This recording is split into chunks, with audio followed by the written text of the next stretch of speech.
Hey guys, क्या हालचाल आप सबके। माय नेम इज जेवी सिंह, एक बार फिर से आपके सामने हाजिर हूं। और आज का सेशन जितने भी लोग देख रहे हैं, अगर आप एक सीरियस एस्पिरेंट है ना, आपको सच में इस बार जॉब चाहिए, तो ये सेशन आपके लिए हद इंपॉर्टेंट रहने वाला है। इसके अंदर बहुत सारी चीजें हम रिवील करने वाले हैं, जैसे कि चीजें आपको आपके माइंडसेट को ही बदल देंगी। वो सारी चीजें कि आखिरी के एक महीने में आपको इस वक्त क्या पढ़ना चाहिए एसएससी सीजीएल के लिए, क्या आपकी माइंड की प्रोसेसिंग होनी चाहिए, क्या थिंकिंग होनी चाहिए, और कैसे आप अपने टाइम को यूटिलाइज कर सकते हैं, कम समय में चीज़ें ज़्यादा कैसे कर सकते हैं, और टारगेटेड कैसे कर सकते हैं स्टडी को, क्या टाइम टेबल होना चाहिए। बहुत सारी चीज़ें आज की इस वीडियो में डिस्कस होने वाली हैं, और ये बहुत काम की वीडियो आपके लिए रहने वाली है। और बता रहा हूं अभी कि संडे के दिन बहुत बड़ा सरप्राइज आने वाला है, बिग सरप्राइज। अगर आप बाद में इस वीडियो को देख रहे हो तो डिस्क्रिप्शन में उस वीडियो का लिंक दे दूंगा। और जो आपकी काम की चीजें हैं, ऐसा कुछ लेके आ रहे हैं आपके लिए कि जिससे नंबर बढ़ेंगे ही बढ़ेंगे। आज बच्चा इसीलिए परेशान है कि मॉक में नंबर नहीं बढ़ रहे हैं, तो भैया उसी का सोल्यूशन लेके आ रहा हूं मैं तुम्हारे लिए। मेरे को मालूम है कि क्यों नहीं नंबर बढ़ रहे हैं। चलिए, वो तो कल की मतलब कि नेक्स्ट वीडियो में बात करेंगे। अभी यहाँ पे मैं बताता हूँ कि आखिरी के एक महीने में देखो, ऐसा कोई जादू नहीं हो जाएगा कि आपका पेपर कोई क्लियर करवा दे अगर आपने बिल्कुल ही पढ़ाई नहीं कर रखी। लेकिन अगर आपने पहले पढ़ाई कर रखी है तो मैंने ऐसे जादू होते देखे हैं कि बच्चों के बिना पढ़े, बहुत कम जिन्होंने पढ़ रखा होता था, उनके 120-30 नंबर आराम से आ जाते हैं। और 120-30 के अंदर अगर कोई फॉल कर रहा है और थोड़ी सी मेहनत और कर ले, तो बस वहां पे ही गेम है सारी की सारी। अगर उस बच्चे ने थोड़ी सी भी मेहनत कर ली तो 140-50 की रेंज में आ जाएगा, तो गेम में बना रहेगा। और यहीं पे सारी की सारी प्रोसेस चेंज होगी। चलिए हम थोड़ा थोड़ा करके डिस्कस करते हैं, आपको सारा बताता हूँ। एक तो इसके अंदर सबसे बड़ी इंपॉर्टेंट चीज़ आज मैं जो डिस्कस करने वाला हूँ, रिस्क प्रोबेबिलिटी डिस्कस करने वाला हूँ। ये एक काम की नई चीज़ है जो मैं आपके लिए लेके आया हूँ, और आप जब सुनेंगे तो आपकी भी माइंड की प्रोसेसिंग एकदम चेंज होगी कि अच्छा ये क्या चीज़ है। ऐसे ही मिनिमम सेफ अटैम्प्ट आपकी क्या होनी चाहिए है, ऑप्शन एलिमिनेशन का सहारा है, और स्किपिंग टेक्निक, सब अलग तरीके से बताऊंगा आज मैं आपको। सब्जेक्ट की सिलेक्शन इंपॉर्टेंट है, बहुत बड़ी। Number of mock, smart analysis करना बहुत इंपॉर्टेंट है। आज का सेशन मैं बता रहा हूँ, जिसने छोड़ दिया उसने समझो एग्जाम छोड़ दिया। चेंज योर रूटीन, कैसे अब आपको अपने टाइम टेबल बदलना है, कैसे अपने रूटीन को बदलना है, सब चीज़ें आज डिस्कस करने वाले हैं। चलिए बिना वक्त को गवाए, क्योंकि वक्त बहुत कीमती है, हम टू द पॉइंट आते हैं, काम की बात पर। रिस्क प्रोबेबिलिटी है, कैसे निकाली ये रिस्क प्रोबेबिलिटी। आप देखो, अगर आप एक क्वेश्चन को सही करते हो, अगर एक क्वेश्चन को सही करते हो तो यहां से आपको 2 नंबर मिलते हैं। मिलते हैं कि नहीं मिलते हैं? ये जो 2 नंबर होते हैं, ये आपको कितने क्वेश्चन करने में हेल्प करेगा? एक क्वेश्चन और करवा सकता है आपको, एक क्वेश्चन और करवा सकता है, ये आपको एक क्वेश्चन और करवा सकता है, एक क्वेश्चन और करवा सकता है, क्योंकि नेगेटिव मार्किंग होती है, और वो होती है 0.5 मार्क्स की। तो अगर 2 नंबर आए तुम्हारे पास, तो 2 नंबर कितने मैक्सिमम आपको क्वेश्चन सही करवा सकते हैं या फिर अटेम्प्ट करवा सकते हैं। अगर आप तुक्का भी मारना चाहें तो टोटल 4 करवा सकते हैं। 4 ये हो गए। लेकिन इसमें क्या है कि एक ये जो क्वेश्चन आपने किया ये भी तो जाएगा, तो कहने का मतलब इफेक्टिवली सिर्फ आपको 3 ही क्वेश्चन ये करवा सकते हैं। ऐसे ही मैं आपको बोलता हूँ कि मैं 3 क्वेश्चंस की बात करता हूँ, यानी कि 3 दूनी 6, 3 क्वेश्चंस की मैं सिर्फ आपसे बात कर रहा हूँ। इसमें आपके 6 नंबर बनते हैं। अब ये जो 6 नंबर हैं, अगर कोई बच्चा इन 6 नंबर को दाव पे लगा के, मेरी बात सुनिएगा बड़े ध्यान से, अगर इन 6 नंबर को कोई दाव पे लगा के और ज्यादा नंबर ले आए, कैसे ले आए, आपको मैं सिखाता हूं कैसे ले आए। 6 नंबर का मतलब कितना हुआ? एक क्वेश्चन का मतलब हुआ 3 क्वेश्चन सही करवा सकता है, आपके 3 अटेम्प्ट करवा सकता है एक्स्ट्रा, जिसमें आप लॉजिक्स लगा सकते हो, तुक्के लगा सकते हो। और 3 क्वेश्चंस का अगर आप रिस्क लेते हैं तो आप कहां पे आएंगे? 6 नंबर है तो 6 नंबर का मतलब 9 क्वेश्चंस क्योंकि 3 क्वेश्चन फिर 9 क्वेश्चन में हेल्प करेंगे आपकी। देखिए, आपने ये सुना होगा कि जितना बड़ा रिस्क उतना बड़ा मुनाफा। मैं बोलता हूँ ये स्टेटमेंट गलत है। जितना बड़ा कैलकुलेटिव रिस्क उतना बड़ा मुनाफा आपका होगा। कैलकुलेटिवली रिस्क लेना, वो कैसे लेना भी बताऊंगा। आप मेरे को बताओ कि अगर आप 6 नंबर दाव पे लगा के और यहाँ पे अगर 18 नंबर की आप गेम बना लो, तो क्या उसमें कुछ बुराई है? वहीं से मैंने प्रोबेबिलिटी निकाली है। कैसे निकाली है? मैं आपको एज्यूम करके चल रहा हूँ कि 9 क्वेश्चन अगर आप करते हैं ना, तो आप कभी भी एज्यूम कर लेना या आप कभी भी रियल में देख लेना, जहां पे अगर आप कैलकुलेटिव होके तुक्का लगाओगे तो 9 में से 3 सवाल तो ठीक कर ही दोगे। और वहीं से मैं प्रोबेबिलिटी निकालता हूं कि 1/3 की प्रोबेबिलिटी ये आएगी। वहां से ये मैंने निकाली है। और सोचिए कि ये तो सिर्फ एक मिनिमम सी प्रोबेबिलिटी निकाल रहा हूं कि जो पॉसिबल है। अगर मैराकल होना हुआ तो हो ही जाएगा, फिर तो ये प्रोबेबिलिटी 33 की जगह पे हो सकता है 100 हो जाए किसी दिन आपकी यानी कि 1 हो जाए प्रोबेबिलिटी। समझिए, ये परसेंटेज में लिख दी है मैंने, 1/3 होगी प्रोबेबिलिटी, तो परसेंटेज में लिखी है। तो हो सकता है कि किसी दिन 1 आ जाए आपका दिन हो, तो you never know the thing. तो इसीलिए मैं अब आपको क्या बताना चाह रहा हूँ कि कोई भी व्यक्ति बड़ा बना है तो बड़ा बनने के लिए उसे रिस्क बड़ा लेना पड़ेगा, लेकिन रिस्क बड़ा लेने का ये मतलब नहीं है कि आप अपने जो कीमती नंबर हैं जिनको आपने कमाया है उनको यूं ही गवा दें, ऐसा भी नहीं करना है। मैं आपको सिर्फ ये बोलता हूँ कि आप 10 क्वेश्चन का रिस्क ले सकते हो क्या। आपको समय को इस हिसाब से वहां पे एडजस्ट करना है कि रिस्क भी मेरे को तुरंत लेना पड़ेगा, मैं वापस से पेपर घूम के नहीं आ सकता हूँ। सीजीएल प्री के अंदर इतना समय नहीं होता कि मैं पूरा घूम के पेपर को करके सेकंड अटेम्प्ट भी दूं। मेंस में हो सकता है लेकिन प्री में कभी ऐसा नहीं होता है, क्योंकि हमेशा बंदे को शॉर्टेज ऑफ टाइम ही रहती है उसके अंदर। तो इसीलिए मैं आपको बोलता हूँ कि 10 क्वेश्चन हमेशा दिमाग में फिट करके चलो कि इसमें आपको लॉजिक्स और कैलकुलेटिव रिस्क लेना ही लेना है। नहीं लोगे तो आपकी नंबर ऑफ अटेम्प्ट कम हो जाएगी। जैसे ही आपकी नंबर ऑफ अटेम्प्ट कम होगी, अब मैं आगे डिस्कस करता हूँ नंबर ऑफ अटेम्प्ट की।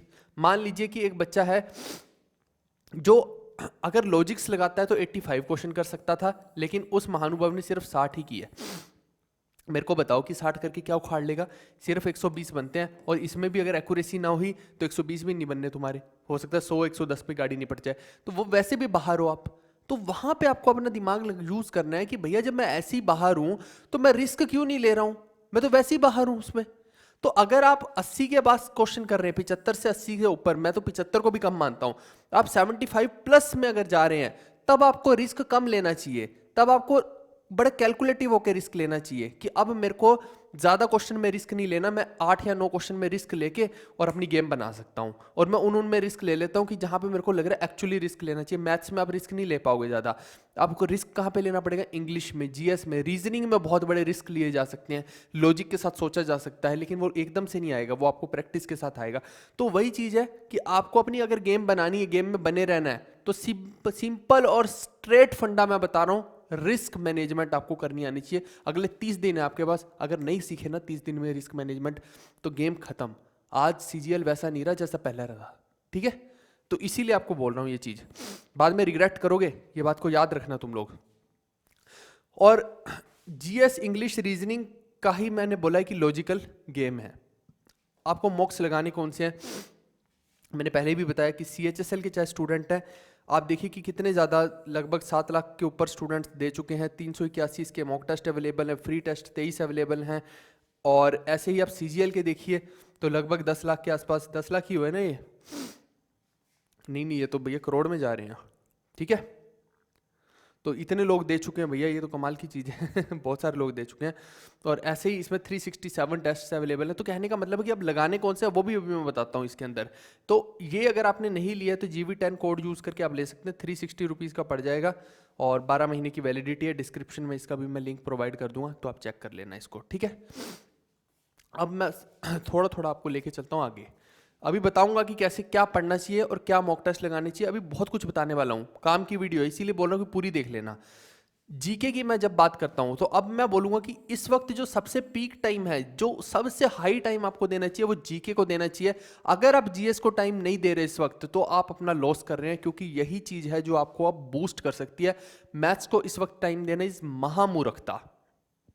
मैं मैथ्स पढ़ाता हूँ, मैं फिर आपको बोल सकता हूँ कि पढ़ो तुम मैथ्स, लेकिन मैं क्यों नहीं बोल रहा हूँ, मुझे मालूम है कि मैथ्स अगर आप पढ़ने बैठोगे तो वो बहुत टाइम कंज्यूम कर जाएगा।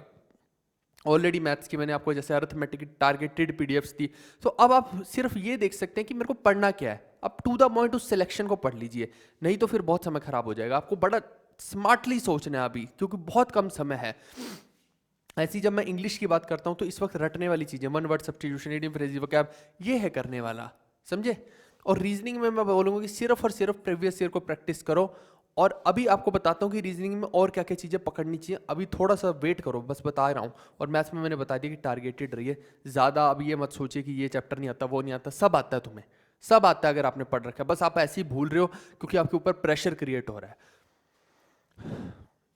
अब मैं मॉक्स की बात करता हूँ और उसी में मैं रीजनिंग की बात करता हूँ। जो मैंने अभी बोला कि रीजनिंग का अभी मैं बताता हूँ कि क्या पढ़ना है। आप देखिए कि जो मॉक टेस्ट हैं वो मैंने बता दिया कि आप टेक्स्ट बुक के लगा लीजिए। उसके अंदर क्या है कि प्रीवियस ईयर के मॉक टेस्ट दे रखे हैं। मैं आपको इस वक्त वही बोलूँगा कि देखिए लगभग 30 दिन है आपके पास, डेली एक मॉक टेस्ट भी दोगे तो 30 मॉक टेस्ट बनते हैं। तो अगर आप पिछले 2 से 3 सालों के प्रीवियस ईयर के ही मॉक टेस्ट दे दीजिए, मेरे को लगता है वही आप दे पाएंगे, इससे ज़्यादा दे ही नहीं पाएंगे क्योंकि समय नहीं बचा अपने पास। और यकीन मानिए कि पिछले साल के जो मॉक्स थे और पिछले वाले यानी पिछले 2 सालों के जो मतलब पेपर हैं प्रीवियस ईयर के, बहुत अच्छे पेपर हैं, उनको लगाना ही लगाना चाहिए मेरे हिसाब से आपको, और जी जान से लगाना चाहिए। उनको लगा लेंगे तो बहुत कुछ सीखने को मिल जाएगा और आपको एक्चुअल पैटर्न पता लग जाएगा। आपका माइंड उसमें क्या है कि जैसे अब रीजनिंग है, मैंने क्या बोला कि स्मार्टली करना है, तो रीजनिंग में जैसे मिसिंग नंबर हो गया, सीरीज हो गया, वहां पे पैटर्न पकड़ने की कोशिश करो कि एग्जामिनर भैया क्या पैटर्न दे रहा है। वो चांसेस रहते हैं कि पिछले 2-3 सालों का पैटर्न रिपीट हो जाए और वही रीजनिंग के सवाल आ जाएगा। मल्टीपल शिफ्ट्स हैं, आपको पता है, ऐसा तो है नहीं कि एक ही शिफ्ट है, तो वो मल्टीपल शिफ्ट्स आपको करनी पड़ेंगी और उसमें बहुत सारी शिफ्ट आपको ऐसी दिखेंगी, किसी में रीजनिंग और मैथ्स टफ आ रखा है। पिछली बार के मैथ्स के क्वेश्चन बहुत ही अच्छे आए, आप देखिए प्रीवियस ईयर में, मेरे पिछले ही साल के जस्ट जो सीजीएल हुआ है, प्री की बात कर रहा हूं मैं, ऐसी उससे पीछे जाएंगे तो कई जगह पे क्या है कि मैथ्स और रीजनिंग टफ आ रखा था, कहीं मैथ्स टफ आ रखा था, तो बहुत ही वाइड वैरायटी है। वहीं पे फिर आएगा कि सब्जेक्ट सिलेक्शन, अभी मैं सब्जेक्ट सिलेक्शन पे भी आ रहा हूं। यहां पे आप देखिए कि आप सिर्फ और सिर्फ प्रीवियस ईयर के मॉक कर लीजिए, मेरे हिसाब से वही सफिशिएंट हो जाएंगे, दूसरे आपको लगाने की जरूरत ही नहीं है क्योंकि उनकी ऑथेंटिसिटी का ही नहीं पता है आपको।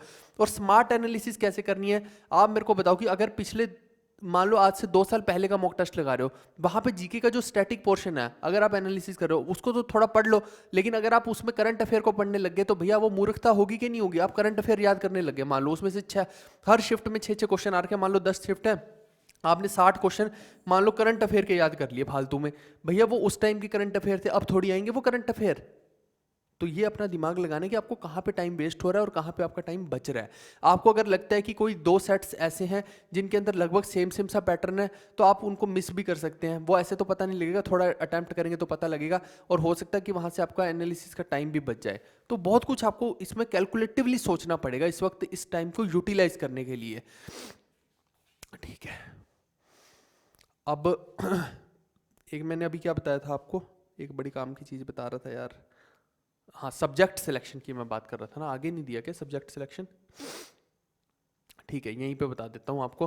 देखियो सब्जेक्ट सिलेक्शन में क्या है कि जब आप आज से 2 साल पीछे जाएंगे तो एसएससी क्या किया उसने, बहुत सारे सेट्स में ये 2 डिफिकल्ट दिए।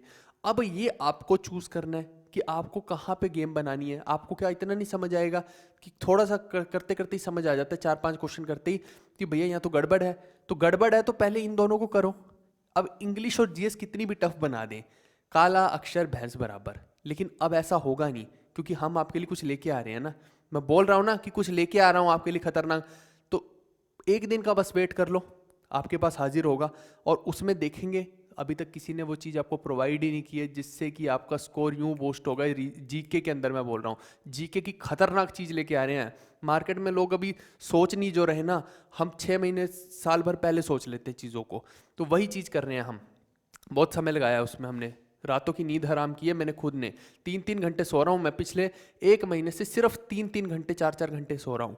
इस वक्त मेरी हालत ऐसी हो रखी है कि मैं पागल भी हो सकता हूँ, सच में हो रखी है। और क्योंकि बहुत मेहनत लगाई है एक एक चीज़ को प्रिपेयर करने में, पहले मैथ्स को इतना सारा प्रिपेयर करने में, फिर जीएस का अब आपके लिए इतना खास प्रिपेयर करने में, जीएस के लिए वीडियोस बना रहे हैं, बहुत कुछ आपके लिए आने वाला है, अभी आप देखते जाइए बस।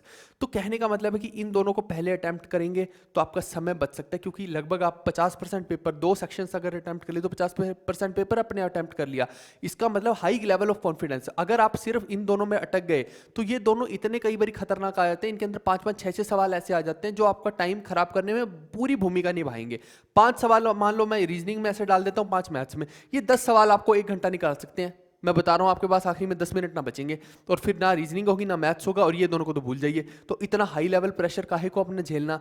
अगर आप यहीं पे ही पहले ये जो 9 और 7 16 मिनट के आसपास लगभग यहाँ पे समय लगा लेंगे, 16 मिनट में हाई कॉन्फिडेंस आ गया कि भैया आधा पेपर कर लिया है, उसके बाद इतना सारा समय जो बचा हुआ है हमारे पास, 40-45 मिनट बचे हुए हैं, 45 मिनट में मैं सोचूंगा कि इन दोनों में भैया मेरे को काम की चीज़ें करनी है, तो मैं इनको अटेम्प्ट करते करते ही मैथ्स में देखूंगा भैया छोटे छोटे क्वेश्चन कौन से हैं, जो बहुत ही बड़ी स्टेटमेंट्स उनको छोड़ दूंगा, छोटे छोटे क्वेश्चन देखूंगा। ये स्किपिंग टेक्निक मैं आपको बता रहा हूँ, ये देखिए आप, स्किपिंग टेक्निक बता रहा हूँ। जो छोटे छोटे क्वेश्चन मेरे दिमाग में आ रहे हैं उनको तुरंत पिक कर लूंगा। अब कुछ क्वेश्चन ऐसे होते हैं जो दिखने में छोटे होते हैं लेकिन बहुत ही खतरनाक होते हैं, उनको मैं तुरंत स्किप करूंगा, क्योंकि ऐसा हुआ था एक बारी CISI का एक क्वेश्चन आ गया था जिसके अंदर शायद पता नहीं 4 साल 5 साल का पूछ लिया था। वो अजीब सा क्वेश्चन था जिसके अंदर बाइनोमियल सीरीज यूज होनी थी, CHSL में पूछ लिया था। तो CGL में भी ऐसे देरी नहीं लगाएगा, ऐसे क्वेश्चंस को स्किप किया जाता है क्योंकि नंबर तो उसके भी उतने हैं और दूसरे के भी उतने हैं। तो आप आसान वाला पिक कर लो, उसमें से नंबर ले लो, काहे को इतना मुश्किल और भारी भरकम बोझ उठाना है। पैसे तो तुम्हें उतने ही मिलने हैं, 2 रुपये ही तो मिलने हैं ना, तो छोटा काम कर लो, उसके 2 रुपये ले लो, फिर बात तो वही है, क्यों मुश्किल काम करना है। तो वही चीज यहाँ पे। और रॉन्ग क्वेश्चन तो आप देखिए कि SSC के अंदर भरमार होती है, हर शिफ्ट के अंदर 1 या 2 क्वेश्चन ऐसा होता है, 2 क्वेश्चन तो हो ही जाते हैं जो रॉन्ग होते हैं। तो इसीलिए किसी भी क्वेश्चन से प्यार मोहब्बत नहीं करनी है, तुरंत स्किप कर दो, उस क्वेश्चन को छोड़ दो। आपको जो उसका उत्तर आ रहा है बस जो दिल कर रहा है फिर मार्क कर दो, क्योंकि ऐसा होता है कि जो मार्क करता है उसको 100% है कि नंबर मिलते हैं अगर रॉन्ग क्वेश्चन है। जो मार्क नहीं करता उसका कुछ ही नहीं पता कि उसको मिलते हैं कि नहीं मिलते हैं, इसके बारे में कुछ आइडिया नहीं है।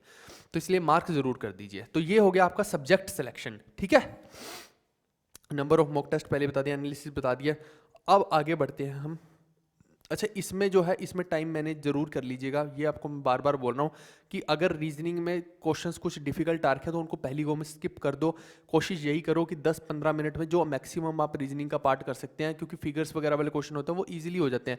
कई बारी नंबर ऑफ फिगर काउंट करने वाले ईजिली नहीं होते हैं, तो उनको पहली गो में स्किप कर दो। 5 या 6 क्वेश्चन अगर आप स्किप कर देंगे रीजनिंग के जो आपको फालतू के लग रहे हैं कि इनको नहीं करना चाहिए, तो आपका बहुत समय बच जाएगा। ऐसे आप मैथ्स में कीजिए, फिर एंड में हो सकता है कि आपके पास 10-15 क्वेश्चन 10-12 क्वेश्चन ऐसे होंगे जो डिफिकल्ट से होंगे, तो उसमें आपको बस अपना माइंड यूज करना है कि भैया मेरे को मैथ्स की तरफ जाना है या रीजनिंग की तरफ जाना है, तो वहीं पे आप जाके और उसमें गेम बजा डालो उसकी। समझ गए इस चीज को। अब देखिए कि जहां मैं टाइम टेबल की बात करता हूं, इससे पहले हम यही बोलते थे कि अगर आप रात में कंफर्टेबल हो रात में पढ़ो, दोपहर में पढ़ो, दिन में पढ़ो, सुबह पढ़ो। आपको मालूम है कि आपके फ्रेश आवर्स कौन से हैं। मेरे फ्रेश आवर रात के होते हैं। मैं रात को 9 बजे स्टार्ट करूंगा अपना काम करना, सुबह 5 बजे तक करता रहूंगा। ऐसा भी होता है बहुत बार, तभी तो 3-3 घंटे सो रहा हूँ, 4-4 घंटे, तभी तो पगला गया हूँ थोड़ा सा तो यही चीज़ हो रखी है। इसीलिए अब अपने जो रात का समय है, अगर आपका रात का रूटीन है मेरी तरह, उसको दिन में कन्वर्ट कर लो, नहीं तो आपको बहुत समस्या आने वाली है, वहाँ नींद बहुत आएगी। और अगर मॉक टेस्ट देते हैं तो उसी सांचे में दीजिए, उसी टाइम स्लॉट्स में दीजिए जिस स्लॉट्स में आपका पेपर होना है। अभी आपको ये नहीं पता कि आपका किस शिफ्ट में होना है, लेकिन आप डेली क्या कीजिए, आज जैसे फर्स्ट शिफ्ट में दो पेपर, कल सेकंड में दो, परसों थर्ड में दो। तो इस तरह से अगर आप शिफ्ट्स में देते रहेंगे तो अभी आपकी बॉडी में, आपके माइंड में वो हैबिचुअल चीज़ आ जाएगी कि भैया मैं तो शिफ्टों में पेपर दे रहा हूँ, तो वहाँ भी जाके आपको मॉक वाली फीलिंग आएगी। जितना गुस्सा है यहीं पे निकाल लो, यहीं पे सारे का सारा, अगर पसीना जितना ज़्यादा यहाँ अभ्यास में बहा लोगे उतना कम खून बहेगा मैदान पे, लड़ाई में, जंग में, ठीक है। तो वही चीज़ है ये। तो ये एक काम ज़रूर करिएगा। तो ये मोटी मोटी चीज़ें थी जो मैंने आपको बताया, समझाया, स्किपिंग टेक्निक भी बताई, ऑप्शन एलिमिनेशन भी बताया कि ये सब टूल्स ऐसे हैं जिनको अभी प्रैक्टिस करने का समय है। तो आपको अभी देखना है कि लॉजिक्स के साथ आपको क्या करना है, क्योंकि मैंने देखा है अगर आप ओवरऑल देखते हैं, अगर आप तुक्के भी लगा रहे हैं, जीके के अंदर भी लगा रहे हैं, क्योंकि मैं तो हमेशा लगाता था यार जीके के अंदर भी, क्योंकि लगाने पड़ते हैं उसके अंदर। जीके को कभी मैं खाली नहीं छोड़ गया, 25 के 25 अटैम्प्ट करके आया हूँ मैं हमेशा। तो उसमें से बहुत सारे सही भी हो जाते हैं, क्योंकि ओवरऑल जब हम उसके बेनिफिट रेशो देखते हैं तो वो बहुत सारे क्वेश्चन सही निकल के आ जाते हैं। मैंने अभी आपको समझाया कि कैसे, क्योंकि हम 3 क्वेश्चन का भी रिस्क लेते हैं तो 9 सवाल हम एक्स्ट्रा कर सकते हैं, जो बहुत बड़ी अपने आप में चीज़ है। तो जो हमें प्रेरणा देता है कि हमें थोड़े थोड़े लॉजिक्स के साथ जहाँ जहाँ पे लगता है वहाँ पे इसको यूज़ कर लेना चाहिए, ठीक है। तो रिस्क मैनेजमेंट वाले पोर्शन में ज़रूर काम करो अगर आप अभी मॉक टेस्ट दे रहे हैं। तो ये कुल मिला के टोटल मेरी एनालिसिस थी कि आखिरी के 1 महीने में क्या चीज़ है जो आप कर सकते हैं जिससे कि मिरेकल हो सकता है। तो इन चीज़ों पे अगर काम कर लिया, इस वीडियो को जो मजाक में ले गया, और जो सीरियस ले गया तो भैया सनकी हो जाओ, मेरी तरह से सीरियस ले जाओ इस चीज़ को और करो इस चीज़ को। ये लॉजिक्स लगा लगा के देखो, डेफिनेटली बता रहा हूँ आपका स्कोर इंप्रूव करेगा, और कोई चीज़ इंप्रूव नहीं कर सकती आपका स्कोर अभी। और ऐसा कुछ जादू नहीं होने वाला, यही एक जादू है जो आप सीख सकते हैं और कर सकते हैं, और इसमें कुछ बड़ी बात नहीं, यू कैन डू इट, ठीक है। दूसरा, मैं आपकी हेल्प करूंगा जीएस के अंदर, और जीएस में वो सारा कंटेंट जो आपको ढूंढना पड़ जाएगा, आप बुढ़े हो जाओगे ढूंढते ढूंढते, उतना समय में पेपर हो जाएगा, कहने का ये मतलब है। इसीलिए उसके लिए मैं आप लायबल हूँ यहाँ पे, मैं लेके आ रहा हूँ आपके लिए। तो बस वेट करो, 1 दिन का वेट है और आपके सामने होगा बहुत ज़बरदस्त कंटेंट, ठीक है। मिलते हैं नेक्स्ट वीडियो में। आप जितने भी लोग हो इस चैनल को सब्सक्राइब करो और शेयर ज़रूर किया करो हमारी काम की वीडियोस को, और किसी वीडियो को करो ना करो, जो काम की वीडियो होती है उसको ज़रूर किया करो। Okay guys, bye bye, take care, see you, love you all.